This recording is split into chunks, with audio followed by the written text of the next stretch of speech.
Zdravím vás, dnes vám ukážem, ako veľmi jednoducho si vytvoríte kód pre vašu knihu, výrobok, produkt, proste čokoľvek. Corel má na to veľmi zaujímavú utilitku a dnes si ju popíšeme. Takže máme tu na nejaký produkt a my chceme takýto kód. Najprv si teraz pustíme tú utilitu Corel Code Wizard, Wizard, kde máte vyskakovacie menu. Ja už tu mám prednastavený ten konkrétny pre tento produkt. Jednoducho naťukáte číslice a tú poslednú číslicu 9 už nemusíte dávať, lebo tu vám dá Corel ako kvázi kontrolu. To, že ste naťukali kód správne, znamená, že to číslo posledné súhlasí. Nemusíte absolútne nič nastavovať, necháte defaultné nastavenie, ďalší, dokončiť.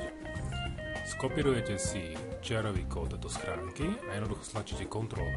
Tým pádom ste si vytvorili vlastný čiarový kód. Ak si dáte vlastnosť objektu, zistíte, že je to v podstate ole objekt, čo v praxi znamená, že ak na ňom dvakrát ťuknete, vybehne vám opäť to editovacie okno Wizardu. To znamená, ak ste sa pomýlili alebo niečo chcete upraviť číslice, nemusíte sa báť, dvakrát na to ťuknem na ten barcode a jednoducho môžete editovať číslo. Opäť, chcete zmeniť číslo, niečo vám nesedí, nie je to problém, Corel automaticky upraví tie čiarky. Nevýhodou je, že nemôžete tento kód ďalej editovať. To znamená, chová sa to vyslovene ako vložený kód, alebo respektíve vložený objekt do Corelu. Takže mu neviete nastaviť farbu, neviete ho zdeformovať, napríklad ak vám to nesedí presne do vášho vyhradeného miesta, neviete upraviť tie čiarky. Viete len pomocou opäť vyvolaním tohto Wizardu upraviť pôvodné znenie. Ale ak by sme chceli, teda už sme úplne rozhodnutí, že takýto kód my potrebujeme, urobíme to, že si tento objekt vyexportujeme ako EPS-ko. Tam pouze vybrané objekty, tým pádom Corel vyexportuje tento objekt do kriviek. Respektíve vyexportuje tento objekt tak, aby sme ho mohli neskôr editovať. Opäť defaultné nastavenie, buď dáte texty ako krivky, alebo ich dáte ako texty, dám OK, objekt sa vyexportoval.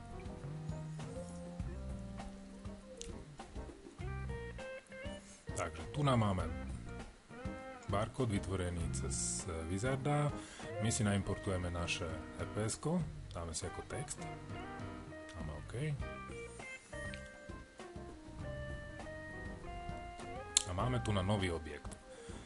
Výhodou tohto tuna je, že už to nie je ole objekt, to znamená, ak na to dvakrát ťuknete, nevybehne vám tento wizard, ktorý keď ťuknete na ole objekt vľavo, ale už je to v podstate grupa kriviek a textu.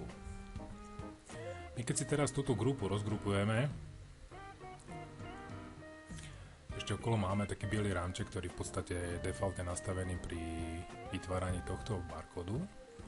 My už s týmto môžeme pracovať. Keď si všimnete, môžete už tieto jednotlivé krivky editovať. Ak sa vám nepáči font, môžete si ho zmeniť.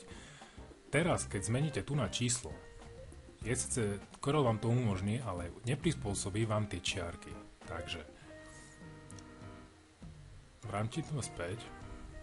Teraz sa sústredíme na to, že my chceme len, napríklad, máte menší priestor, ako je takéto dlhé čiarky nepotrebujete, nie je to problém, teraz už si tých môžete editovať. Jednoducho si zmenším tie čiarky, dám si na veľkosť, akú potrebujem, mám hotový barcode. Zgrupujem, môžem s tým pracovať. Základný rozdiel je, aby ste si uvedomili, že pokiaľ neurobíte export alebo neprekonvertujete to na krivky, vy nemôžete to ďalej editovať. Hore je barcode cez Wizard, to znamená pred exportom, dole už mám kód, s ktorým ja môžem pracovať. Môžem mu zmeniť farbu, môžem zmeniť veľkosť tých čiarok, keď napríklad máte menší priestor alebo niečo. Jednoducho môžem s tým už pracovať. ale už sa nedostanem späť do toho wizardu, to znamená, už nikdy nebudem môcť urobiť z tohto objektu to, aby som zmenil číslo a automaticky, aby mi Corel prispôsobil čiarky tomu číslu. Je to úplne jednoduché, pracuje to úplne super, hovorím, keď si dobre to nastavíte, nemôžete sa zmieliť. Je to fakt super pomôcka, ktorú možno niekto použije, možno nie, ale je dobre o nej vedieť. Ďakujem.